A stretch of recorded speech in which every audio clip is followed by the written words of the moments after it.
नमस्कार, good morning everyone. स्वागत है आपका गौरव ज्ञान एकेडमी पर। आज है 9 जून और दिन है सोमवार का। तो स्टार्ट करते हैं पूरी एनर्जी के साथ। आज के प्रमुख करंट अफेयर्स देख लेते हैं। आगे बढ़ने से पहले प्लीज़ गौरव ज्ञान एकेडमी को सब्सक्राइब कर लीजिए, लाइक और शेयर भी कीजिए, ठीक है। और चलिए देखते हैं पहला क्वेश्चन। आज का पहला क्वेश्चन देख लेते हैं। उत्तर प्रदेश का पहला स्पेस एस्ट्रोनॉट कहाँ पर स्थापित किया जाएगा? ठीक है, उत्तर प्रदेश का पहला स्पेस एस्ट्रोनॉट कहाँ पर स्थापित किया जाएगा?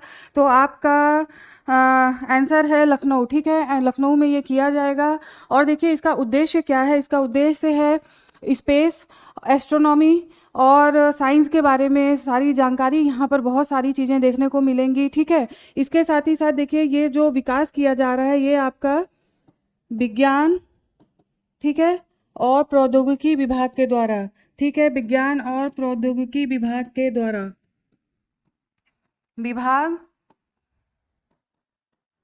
एलडीए के सहयोग से ये काम पूरा करेगा। ठीक है, तो यहाँ पर हमें जो देखने को मिलेगा वो है खगोल विज्ञान, विज्ञान और अंतरिक्ष के बारे में। ठीक है, तो इतनी चीज़ें हमें ध्यान रखनी है। आ जाइए नेक्स्ट क्वेश्चन देखते हैं। विश्व का सबसे ऊंचा पुल कहाँ पर स्थित है? ठीक है, विश्व का सबसे ऊंचा पुल कहाँ पर स्थित है? तो यहाँ पर आपका राइट आंसर होगा सिद्धू रिवर पुल। आप गलती से चिनाब पुल मत लगा के आ जाइएगा, क्योंकि सारे पेपर्स की हेडलाइंस देखने को मिल रही है कि दुनिया का सबसे ऊंचा पुल।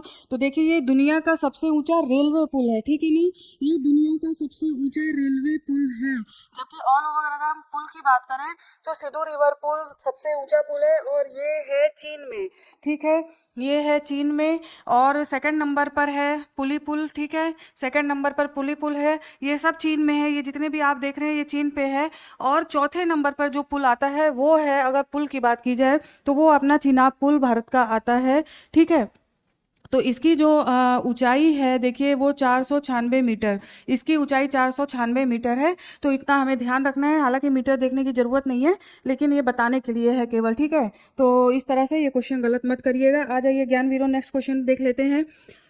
12वें ब्रिक्स संसदीय फोरम की मेजबानी किस देश को प्राप्त हुई है? ठीक है, तो ये भारत को प्राप्त हुई है। और संसदीय फोरम की बात की जा रही है तो श्री ओम बिरला के नेतृत्व में ये जिम्मेदारी सौंपी गई है। ठीक है, आइए नेक्स्ट देखते हैं, नेक्स्ट क्वेश्चन देख लेते हैं। 5 से 14 सितंबर तक महिला एशिया हॉकी कप का आयोजन किस देश में किया जाएगा? ठीक है, तो आप देखिए 5 से 14 सितंबर तक और बात की जा रही है महिला एशिया हॉकी कप की। ठीक है, तो इसका राइट आंसर है चाइना में। चाइना में ऐसा आयोजित किया जा रहा है। ठीक है, आ जाइए नेक्स्ट देखिए। हाल ही में किस राज्य के द्वारा पहला इको टाउन की स्थापना की घोषणा की गई है? ठीक है, इको टाउन की बात की जा रही है तो यहाँ पर आपका राइट आंसर होगा तेलंगाना। तेलंगाना के हैदराबाद में। ठीक है, हैदराबाद में ये काम किया जाएगा। और जापान, ठीक है, जापान के कियाकियाशु, देखिए कियाकियाशु शहर, कियाकियासु शहर के सहयोग के साथ हैदराबाद में इको टाउन की स्थापना की जाएगी। ठीक है, अब देखिए हमें जानना चाहिए कि इसका उद्देश्य क्या है। तो नेट जीरो टारगेट, ठीक है, नेट जीरो टारगेट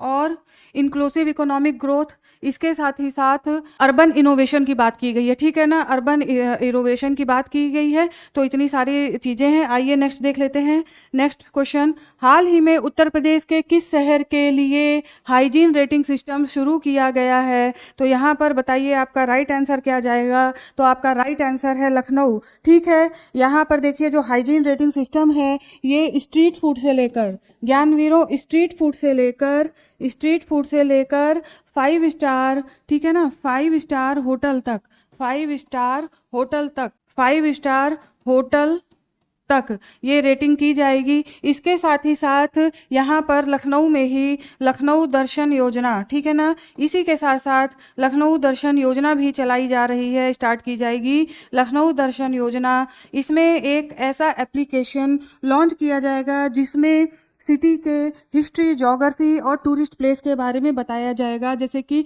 कोई भी जो टूरिस्ट है वो अगर आता है घूमने के लिए तो एप्लीकेशन के माध्यम से आराम से उसको सारी सुविधाएं प्राप्त हो जाएंगी, और वो जैसे रूमी दरवाज़ा हुआ और अन्य चीज़ें हैं वो वहाँ पर आराम से घूम सकते हैं। ठीक है, चलिए आ जाइए नेक्स्ट क्वेश्चन देखते हैं। नेक्स्ट क्वेश्चन आ जाइए।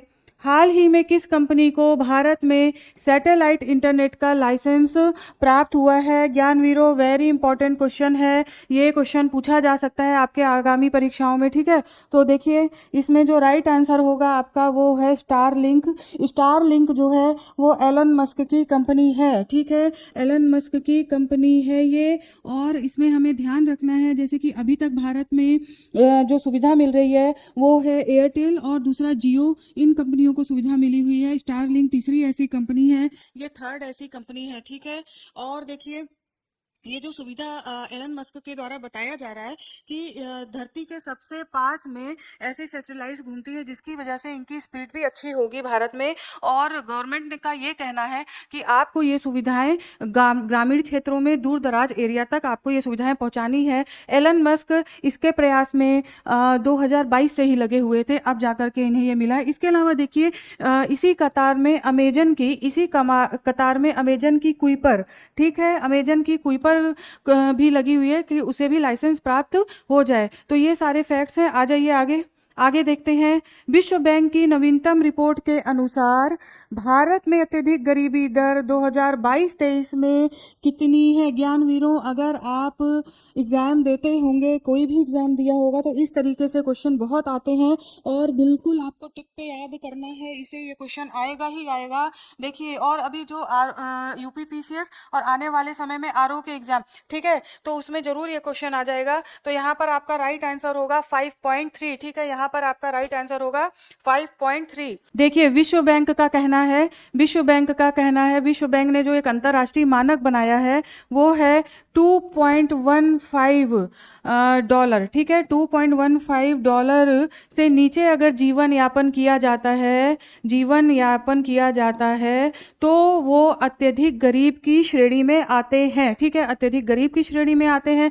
अभी तक जो 2000, ये 22-23 की रिपोर्ट है, अभी तक था 2011-12 के अनुसार, उसमें तो देखिए 2011-12 के अनुसार जहां 16.2% लोग अत्यधिक गरीब की श्रेणी में आते थे, वहीं 2022-23 में ये संख्या घटकर 2.3 हो गई। ये हमें वर्ल्ड लेवल पर हम बात कर रहे हैं। ठीक है, ये विश्व के स्तर पर बात की जा रही है, जबकि भारत में ये 5.3% पहुंच चुका है। तो आपको ये 2-3 फैक्ट्स याद रखने हैं, एक ना एक क्वेश्चन ज्ञानवीरों जरूर आ जाएगा। ठीक है, तो आगे आ जाइए, आगे देखते हैं। अंतर्राष्ट्रीय आपदा रोधी संरचना सम्मेलन, ठीक है, 2025 का आयोजन किस महाद्वीप में पहली बार किया जा रहा है? ठीक है, तो ये सम्मेलन जो है अफ्रीकी संघ के अंतर्गत किया जाता है इसका आयोजन, लेकिन पहली बार ऐसा हो रहा है कि ये यूरोप में किया जा रहा है। और यूरोप के किस शहर में किया जा रहा है ज्ञानवीरों? तो ये किया जा रहा है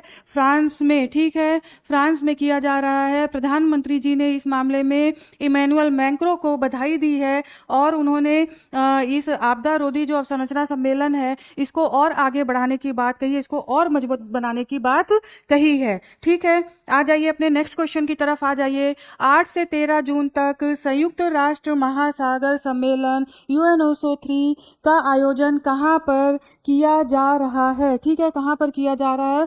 तो ज्ञानवीरों ये भी फ्रांस में किया जा रहा है और फ्रांस के एक तटीय शहर, ठीक है, फ्रांस का बहुत खूबसूरत सा तटीय शहर है नीस। ठीक है, वहां पर इसका आयोजन किया जा रहा है। ठीक है, आ जाइए नेक्स्ट क्वेश्चन देखते हैं। फ्रेंच ओपन 2025 महिला वर्ग की विजेता कौन है? महिला वर्ग की विजेता है, देखिए कोको गॉफ। ठीक है, कोको गॉफ महिला वर्ग की विजेता है। और कई बार देखिए इसमें जो पूछा जाता है यहाँ पर तो वो देश का नाम भी पूछ लिया जाता है। तो देखिए ये यूनाइटेड स्टेट से हैं और इन्होंने आर्यन सबालेंका को पराजित करके फ्रेंच ओपन महिला वर्ग जीता है, महिला वर्ग में जीत हासिल की है। ठीक है, आ जाइए नेक्स्ट क्वेश्चन, आ जाइए देखते हैं। हाल ही में किस राज्य को यूनेस्को द्वारा विरासत पर्यटन स्थल घोषित किया गया है? तो यहाँ पर आपका राइट आंसर है पश्चिम बंगाल। पश्चिम बंगाल को शीर्ष विरासत पर्यटन स्थल घोषित किया गया है। अब कुछ अन्य महत्वपूर्ण तथ्य भी देख लेते हैं। ठीक है, हॉलीवुड अभिनेता टॉम क्रूज ने, ठीक है, टॉम क्रूज ने mission impossible the final reckoning, ये मूवी का नाम है, के लिए जलते हुए पैराशूट से 16 बार छलांग लगा दी और ये छलांग लगाने के बाद ये जो रिकॉर्ड बना है वो गिनीज वर्ल्ड रिकॉर्ड बन गया है। ठीक है, तो टॉम क्रूज नाम याद रखिए और ये बुक का नाम भी आपको याद रखना है। ठीक है, आ जाइए नेक्स्ट फैक्ट देख लेते हैं। एक निजी लैंडर चंद्रमा पर उतरने का प्रयास करते समय दुर्घटनाग्रस्त हो गया और ये है जापान स्थित जो कंपनी है आई स्पेस। ठीक है, जापान की टोक्यो में स्थित कंपनी है आई स्पेस और ये एक निजी लैंडर था और सेकंड बार इन्हें असफलता मिली है। तो ऐसा भी क्वेश्चन हो सकता है आपसे पूछ लिया जाए, हम कुछ छोटे फैक्ट्स भी नहीं छोड़ के जा सकते हैं। ठीक है, तो आज हो गया यहीं तक, आज का करंट अफेयर्स हमने देख लिया है फटाफट से। फिर नेक्स्ट कल आपके सामने हाजिर होती हूँ नए अपडेट्स के साथ। तब तक के लिए धन्यवाद, आपका दिन शुभ हो।